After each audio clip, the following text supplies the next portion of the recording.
All that demand is coming online. Now the question is, can we find that demand anywhere within the U.S. economy? Can we see it anywhere? And so let's go back, unpack the U.S. economy, as I mentioned, and look at the components. So here's our little orange guy again. I like this guy. I don't know. We're going to carry him around. GDP is the combination in the expenditure method of consumption, which is consumers, that's us, investment, which is largely corporate activity, property, plant, and equipment, not buying stocks and bonds. The government expenditures, okay? Those expenditures, by the way, do not include Social Security payments and Medicare. That shows up in consumption once we receive those transfer payments. And then net exports, which is what we sell people minus what we buy from them. All right. So here are the breakdown of the underlying components. If you haven't seen this before, consumption is the lion's share of the U.S. economy. And so us going out and buying stuff makes about 70% of the economy. The government going out and buying stuff is about 21% of the economy.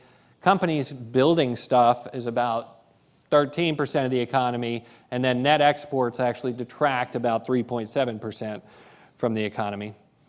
Now, the good news is the projections going forward are that GDP growth will be healthy, somewhere between 3 to 4%. I've demonstrated that here.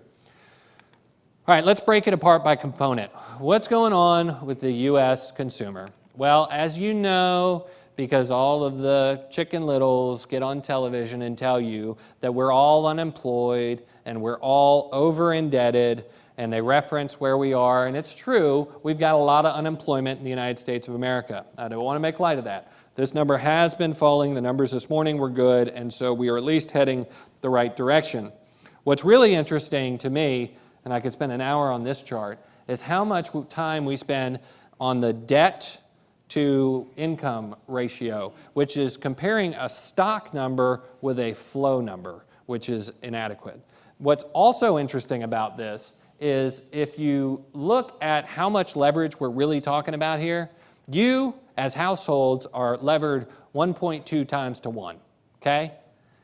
The investment banks that failed were levered 30 to 45 times to 1. So that puts that in perspective a little bit. So these are what the bears use to tell you that we're all in big trouble. Now, if you actually look inside the data, what you'll find is that real disposable personal income is higher today than it was prior to the recession. Why? Tax rates are down, interest rates are down, and so some of the drains on your income have actually been mitigated. You've got a little bit more income now than you actually had pre-recession, believe it or not, statistically. And so here's another way of looking at the debt burden, right? You've got the 120% of household income is debt. Well, another way to look at it is how much do you spend on that debt, right? It's not the debt itself that's important, it's what it costs you. The U.S. household debt service ratio, and this is actually dated now, it's actually gotten a little bit better, is back to where it was in the early 80s. So basically, in a sense of serving the debt, we're back to where we were kind of in the early 80s. What about total net worth? Yes, we took a hickey. We went from 66 trillion in household net worth down to 49 trillion, but the good news is it's coming back.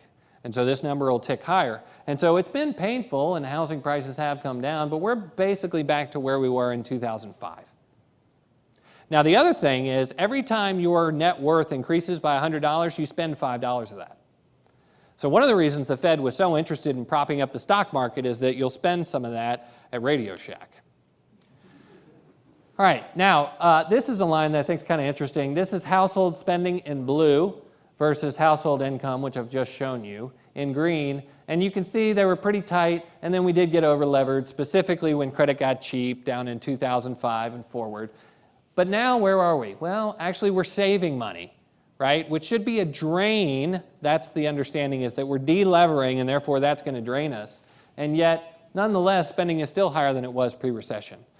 So we're kind of getting our cake and eating it too. The consumer hasn't powered this recovery, but they're also not terminal, as some might describe.